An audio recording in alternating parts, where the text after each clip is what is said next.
Praise God. We have an everlasting God. Amen? Are you joyful to be in this place once again? Purihin ang Panginoon sapagkat inallow niya tayong magkasama-sama muli sa linggong ito. And it's been our joy as well to serve God. Amen? In any ways that God given us to serve Him, we are joyful in any ways that we glorify God because He is an everlasting God. Amen.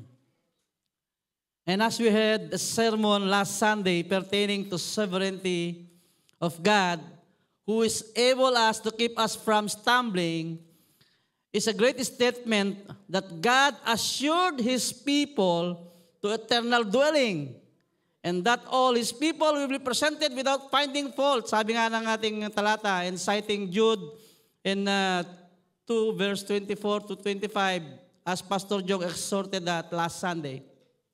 And we are here to exhort more about perseverance. Let us pray. Heavenly Father, once again, we thank you, O God. We honor your holy name. We acknowledge your presence, in your very presence in this holy place, Panginoon. We glorify your name, Lord God. We utter our worship as we worship you in spirit and in truth. Thank you, Father God, for allowing us to serve you, to honor you, to worship you. As you have been created us, Lord God, with your image, Panginoon, that we come before you with humble heart to worship you all the more, whatever happens in our lives. We thank you, O God, and may you guide us, Lord God, today as we study your word and learn from it, obey your word, and to live by it. In Jesus' name I pray. Amen. And this preaching of Pastor Jong last Sunday is a very good introduction to this message. As Pastor Jong introduced in Jude, how God is a sovereign God, that He keeps His people.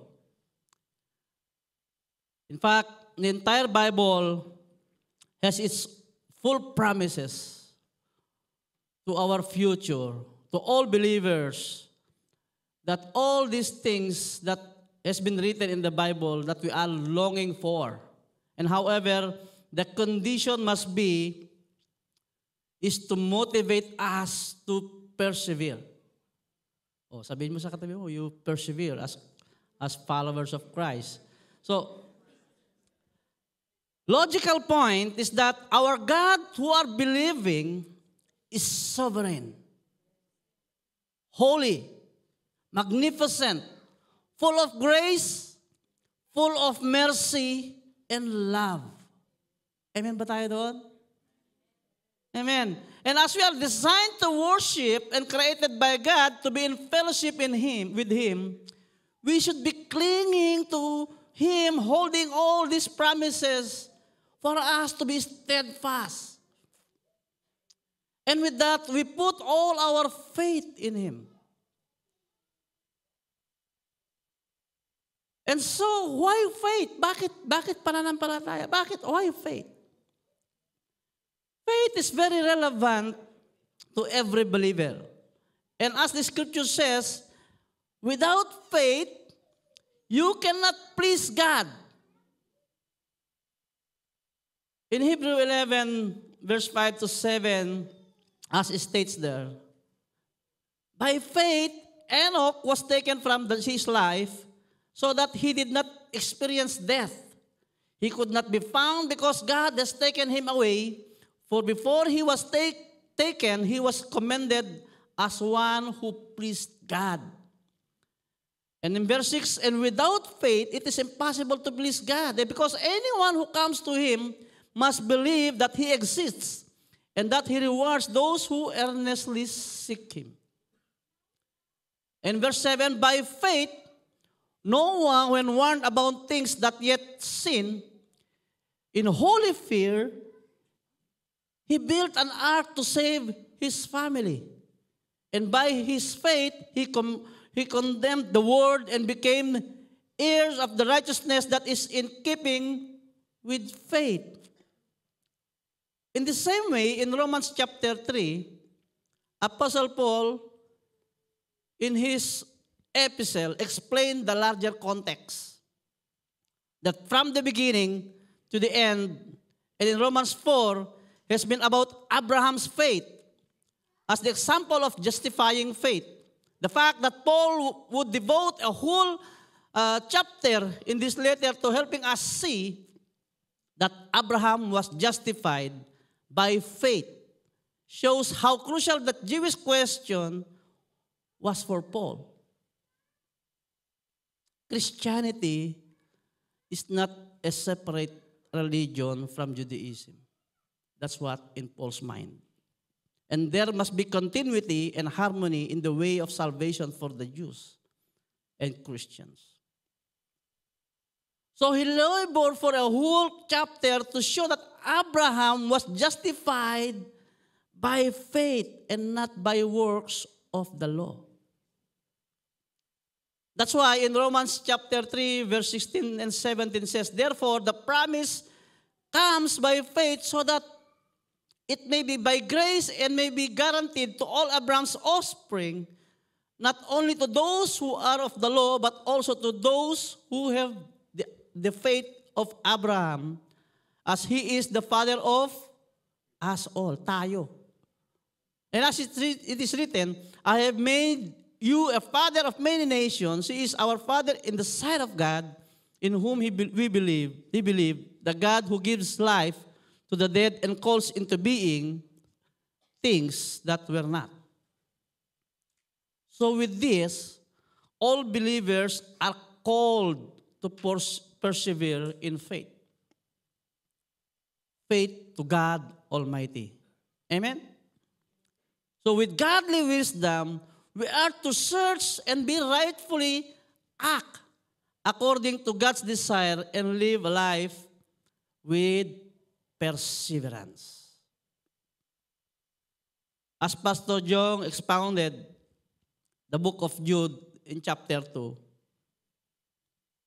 prior to the verse that Pastor Jong exhorted to us last Sunday, in verse 17 to 23, is to call to perseverance. It says, but dear friends, remember what the apostles of our Lord Jesus Christ foretold. They said to you, in the last times, there will be scoffers who will follow their own ungodly desire. And these are the people who divide you, who follow mere nature instincts and do not have the Spirit. But you, dear friends, by building yourselves up in your most holy faith and praying in the Holy Spirit, keep yourselves in God's love as you wait for the mercy of our Lord Jesus Christ to bring you to eternal life. Be merciful to those who doubt and save others by snatching them from the fire. And others show mercy mixed with fear, hating even the clothing stained by corrupted flesh. So we, as called believers of Christ, as stated in the Bible, to experience things so that our faith be strengthened through the ways of God. So we should expecting trials after trials and temptations after temptations in life, that our faith will be strengthened and should persevere till the end, as the Lord teaches us from the Scripture. Para itong rubber band. Yung rubber band, ang pag in-stretch mo, ang tawag doon elasticity. O hanggat hindi mo in-stretch yan, hindi mo malalaman ang limit niya kung hanggang saan siyang mapuputol. So you have to be stretched out for you to see your elasticity until where your limit is. So you know your limits. But God says in Matthew 24 verse 13, but the one who stands firm to the end will be saved. So we have to see in context what this is talking about. For first and foremost, we must understand why persevering faith is very significant in Christian life. And as this is written in book of Romans in chapter 8, verse 28 to 30, Ang sabi sa 28, and we know that in all things, God works for the good of those who love Him, who have been called according to His purpose. For those God foreknew, He also predestined to be conformed to the image of His Son, that He might be the firstborn among many brothers and sisters. And those He predestined, He also called. Those He called, He also justified. And those He justified, He also glorified. So with this, all whom He called and chosen by God before the foundation of the world are to persevere in faith. In fact, in John chapter 6, verse 37 to 40, the Lord Jesus Christ declares, in 37, He says, all those the Father gives me will come to me, and whoever comes to me, I will never drive away. For I have come down from heaven not to do my will, but to do the will of whom sent me. And this is the will of Him who sent me, that I shall lose none of all those He has given to me, but raise them up at the last day. For my Father's will is that everyone who looks to the Son and believes in Him shall have eternal life, and I will raise them up at the last day. We had a conversation yesterday with the children in our Bible study, and there was a conversation about the bread of life in John chapter 6. Ang tanong, so what shall we do to have the eternal life? Ang sagot ni Jesus Christ, simple lang, di ba? For you to believe the Father's who has sent. So, as we all have this assurance from the Lord, with all the trials and temptation that we will always experience in life, our journey as followers of Christ,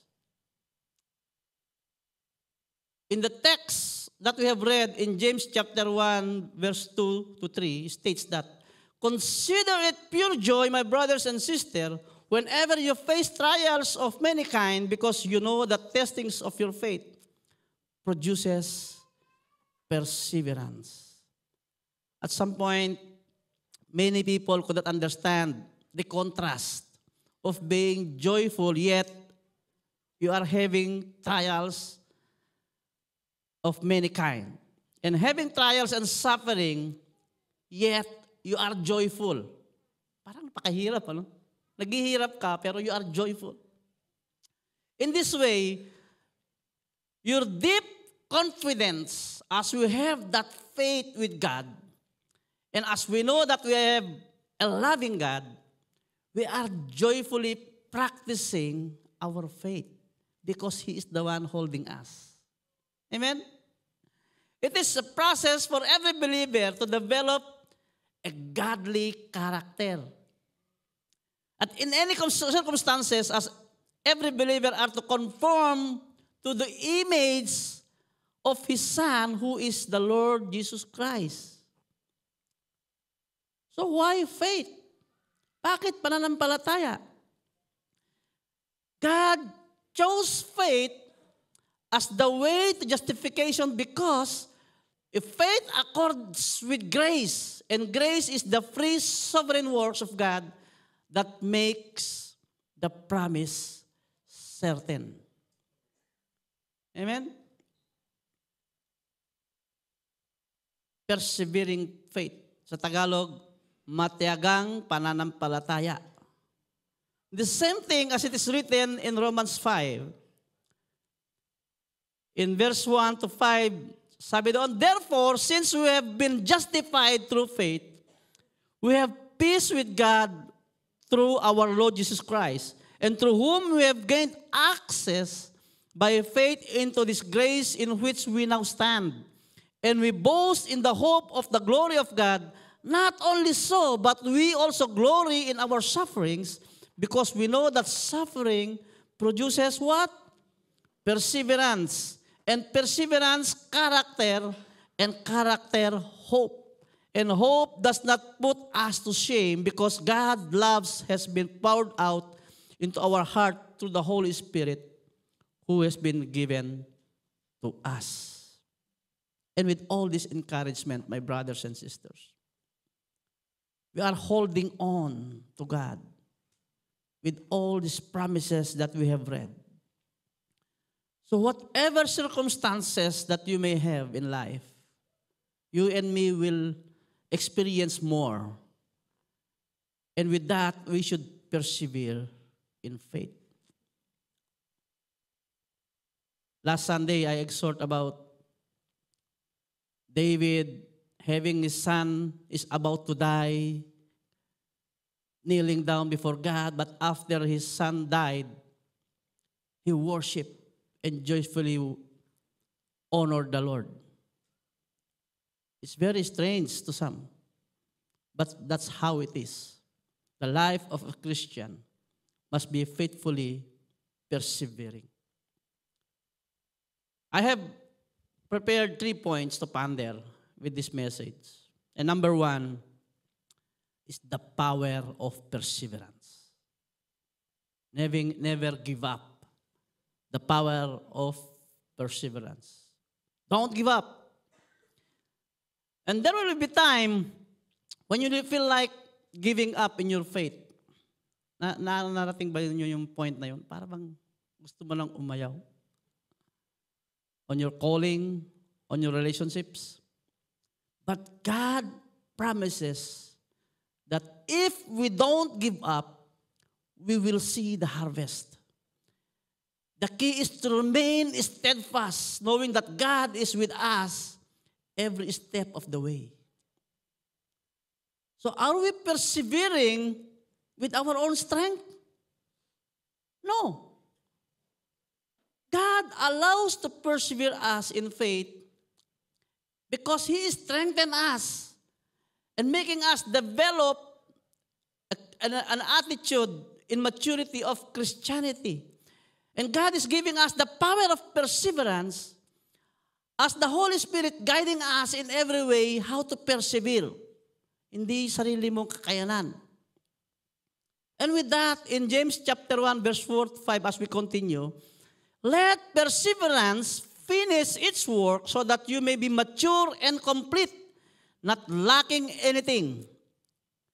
And if you lack wisdom, you should ask God, who gives generously to all without finding fault, and it will be given to you. May condition. Pag wala ka nito, humingi ka.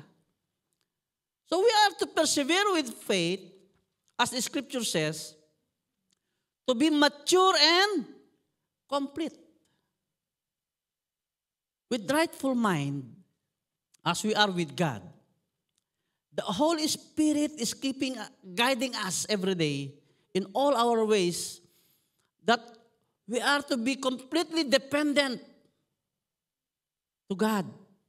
And with Him in every way, that we ask wisdom in every decision that we're going to make. This is because we must be seeking God daily and ask wisdom and faithfully believe that He will grant us so that we carefully render our walk with faith according to the ways of God. And as we're going to proclaim the goodness of God, we are trusting Him more. Amen? People of Christ must proclaim the goodness of God in every day of his or her life. So we know the difference of knowledge and wisdom. Amen? And with that, we are trusting God's timing, having patience with wisdom. So our number 2 points is trusting God's timing. It's just in the right time. Our God will never too late or never too soon. He will always be at the right time. For example, you're having praying long period of time for something and you feel like God doesn't give me the answer. Or however that may be, you keep praying. For me, I have a lot of brethren na talagang taon na yatang ipinapanalangin. Hanggang ngayon, hindi pa ako sinasagot ng Panginoon. But I keep praying. And even working in a company for a long period of time. And it seems like your labor cannot get any good fruit. Wala kang increment, wala kang promotions or anything. But the verse reminds us, His perfect God's timing. And it will bring about the harvest in appointed time by God. Our job is to remain faithful. With all maturity that we have, we are calm and faithful that in perseverance, with God's timing to render its work to where we are called for, to what we are called for. And it always be in according to His own purpose. James chapter 1, verse 6 to 8 says, But when you ask, you must believe and not doubt, because the one who doubts is like a wave of the sea, blown and tossed by the wind. That person, verse 7, should not expect to receive anything from the Lord, and such a person is double-minded and unstable in all they do. This is very crucial to every believer.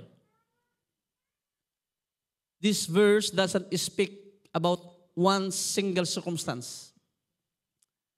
You cannot be proclaiming during Sunday about God's goodness in your life, yet you are enjoying the temporary enjoyment by having the desire of your flesh for the other 6 days. Sinning. So you cannot enjoy your sinful nature, yet you are saying that you believe God. That is double standard. So what James is referring us is this verse is telling to the people who are lacking commitment to Jesus Christ. That many people profess that they are Christian as their demonstrates. However, you see different thing. Sa amen nga kagabi na pag-usapan namin, it's very hard, no? When you are saying that God is good, pero nakahawak ka ng bote ng beer. Okay? You are telling them, love your husband, love your wives, yet you are another husband or another wife. So, this verse telling us two things. Number one, tossed by the wind. He says in verse 6 that one who doubts in the way he is talking about is like surfing in the sea, driven and tossed by the wind. And basically, you are unstable. Wala kang panimbang. You are being tossed. You don't have an anchor. Bahala ka kung saan ka mapadpad dahil sa hangin. So this was like a surf of the sea. And Paul used this word in Ephesians chapter 4, verse 14. And what he says that when we grow to spiritual maturity, we are no longer be children and tossed here and there by the waves and carried about by everything with all these other doctrines that being presented to you. Oo nga, tama ka. Without any scrutinizing. In that way, you are like the waves tossed by the wind. Second thing is double-minded. Someone with two minds. Parang mahirap ng dalawang isip, no? Isa lang naman. Two minds. It describes someone that have that no commitment at all with God. No commitment at all with the Lord. Kung saan siya mahagip. In 2 Kings 17 verse 33 says of Israel that they worship the Lord, but they also serve the other gods. They were double-minded. How can that be? You are worshiping God, yet you have another gods you've been serving. Is that acceptable with God? No. Meaning you cannot just be religious as you are, yet you are not totally committed with the Lord Jesus Christ. With His teaching, for the end of the day, you should expect nothing pag ikaw ay isang double-minded person. A true believer must be firm and earnestly seeking God every day. In all his circumstances, he put all his faith to God. So a true believer is not just sitting down and worrying about anything, but earnestly seek God. Reading the truth in the Bible. Study the Word of God. Fight for it. Believe for it. Honor it. And obey it. That's how commitment should start. We should practice commitment by doing so. In short, a double-minded person with his faith, as he says so, is not actually a true believer. Hindi siya totoong mananampalataya. Hindi natin siya kasama. Because unbelief is behind other sins that people may commit. You remember when Satan tempted Eve? He snatched her belief. Indeed. Totoo ba? Sinabi sa'yo ng Panginoon yan, sa Diyos yan, na hindi ka mamamatay? Kumbaga sa layman's word, ba't di mo subukan? Hindi ka mamamatay. And because of his doubtful mind, kinain nga niya yung prutas. Unbelief is one of the root of all sins. Double-minded persons is actually a sign of unbelief. James chapter 1 verse 9 to 11 says, believers in humble circumstances ought to take pride in their high position. But the rich should take pride in their humiliation, since they will pass away like a wild flowers, for the sun rises with scorching heat and withers the plant. It blossoms, falls, and its beauty is destroyed. In the same way, the rich will fade away even while they'll go about their business. You see, napag-usapan nga namin kagabi, bakit kaya ang tao ay kailangan magdanas ng mga trials and temptations? Because pag lahat nasa iyo, anong gagawin mo? Wala kang kailangan eh. You might even neglect God because you have all the things that you have. A temporary thing na meron ka. But then again, ang sinasabi ng Scripture, darating ang panahon, mawawala lahat yan. And as believers, we value what is in eternal. As God telling us that we are assured, we are value what is eternal. While other people may reap what they will sow. Ano ba sabi ng Biblia? You reap what you sow. So in the end, they will see the emptiness of their lives. Sasabihin nila sa'yo, bro, parang may kulang eh. 5 sasakyan ko, 10 bahay ko, parang may kulang. In that sense, they will see that they are needing God. They need Jesus Christ. So why faith? Why faith? God chose faith as the way to justification because it excludes boasting. Romans 3:27 says, where then is boasting, it is excluded. Sabi niya, no, but by a law of faith. With humility, we are at peace with God. And we are certain, as the scripture says, with faith, God, and with His work, we are being justified, and so we are persevering. The reason why God chose faith as the way that we get right with Him is that it is the way to be justified, is that He wanted to base the whole thing on His almighty, all-glorious grace, so that our boasting would be excluded and His glory would be exalted.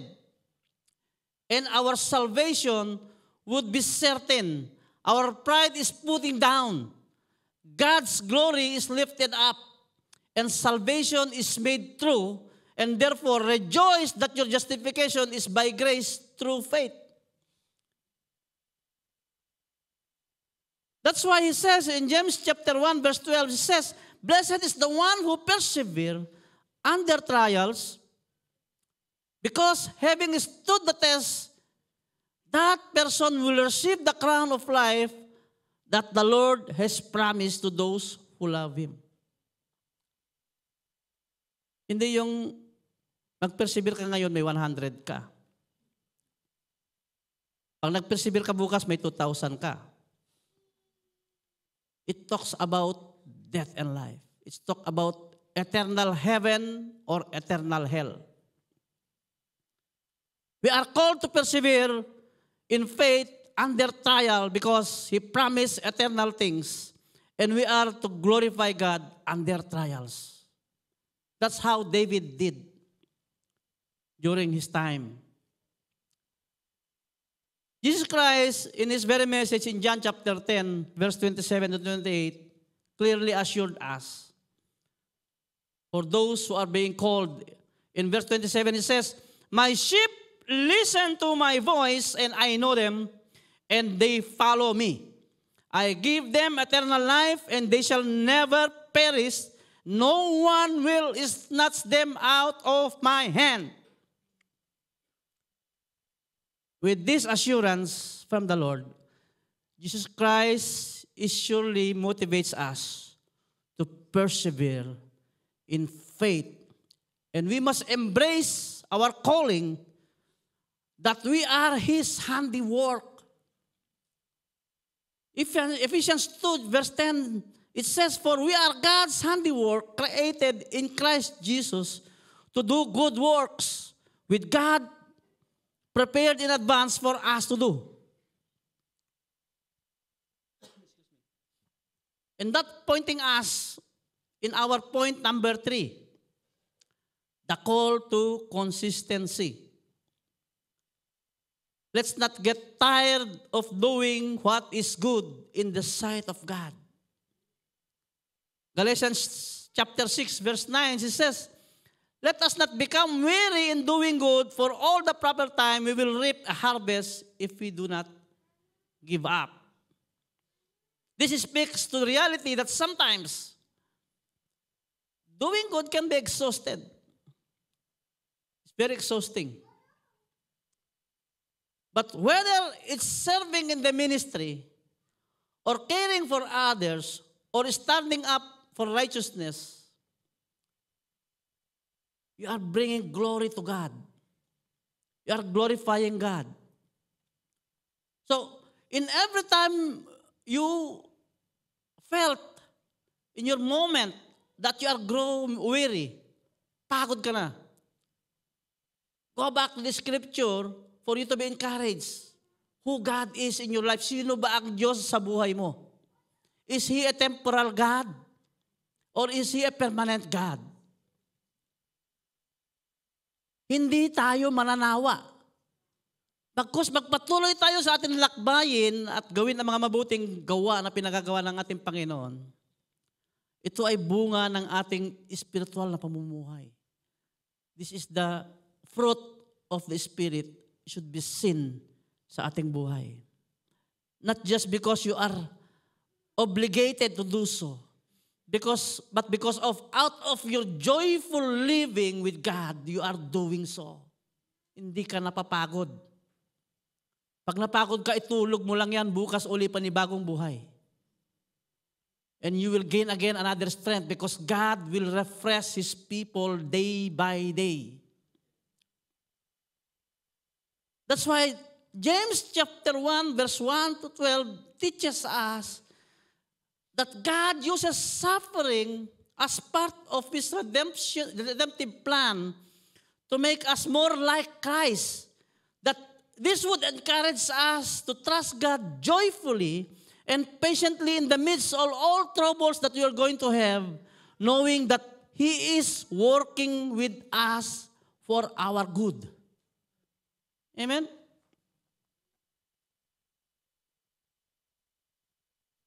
In conclusion, my brothers and sisters, persevering faith is the faith that endures to the end despite having different circumstances, having different struggles, having different trials that you may have.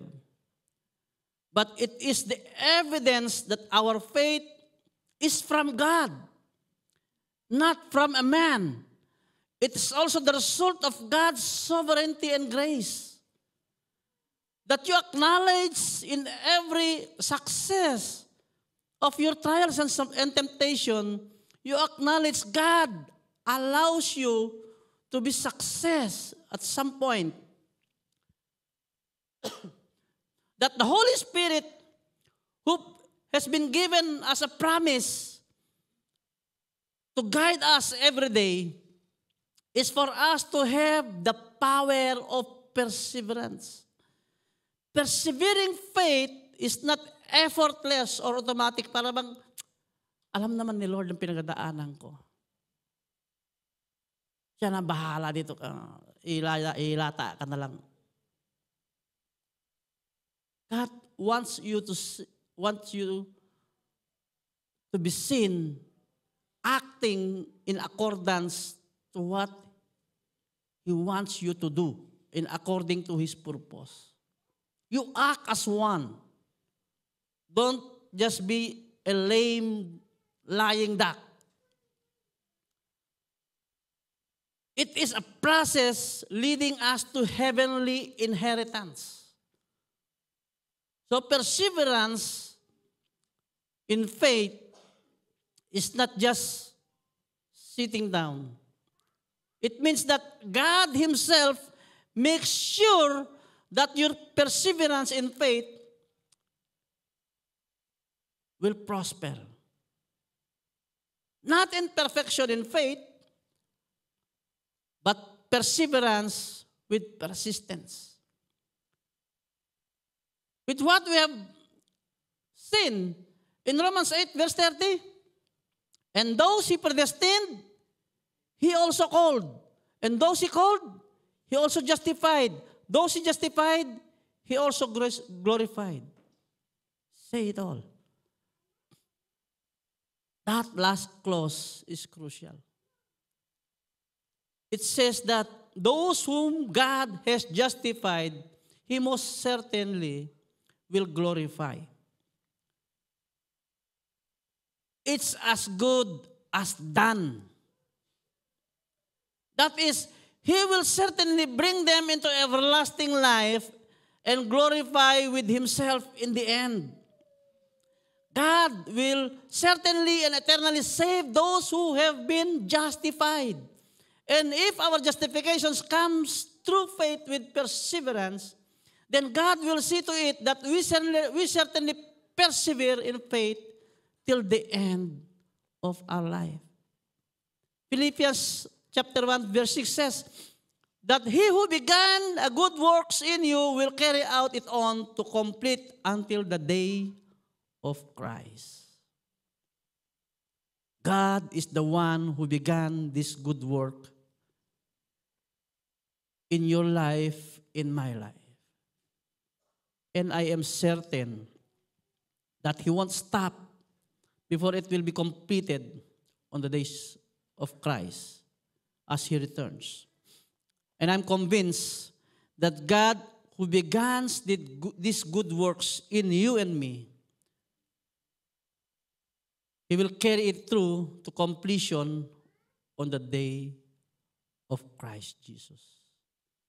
May the Lord God Almighty be glorified with this message as His children will persevere in faith through Christ our Lord. Let's pray. O God, Holy Father, we thank you, O God. We worship you. We acknowledge your presence in our life. We are always be excited to be with you, O God. And with our commitment, may you bless each one of us. May you bless each one of your children, each your child, Lord, that we may persevere in all we do, whatever circumstances we may have. Dalangin namin, Ama, patuloy mo kaming hawakan, Panginoon, na hindi kami mananawa. Pagkus kami magpapatuloy sa lakbayang ibinigay mo sa amin. That we always proclaim your goodness and faithfulness in our lives, whatever happens. Whatever circumstances we may have, you are God. And that will not change in our life. Salamat, O Diyos, sa iyong pagpapala. May you bless each one of us, and all the sick may be healed by your stripes. All those having struggles in life may be strengthened once again. And all those who's under trials, under temptation, may surpass this thing for your glory. Salamat, O Diyos. May your name be exalted. May your name be glorified. In Jesus' name, amen and amen.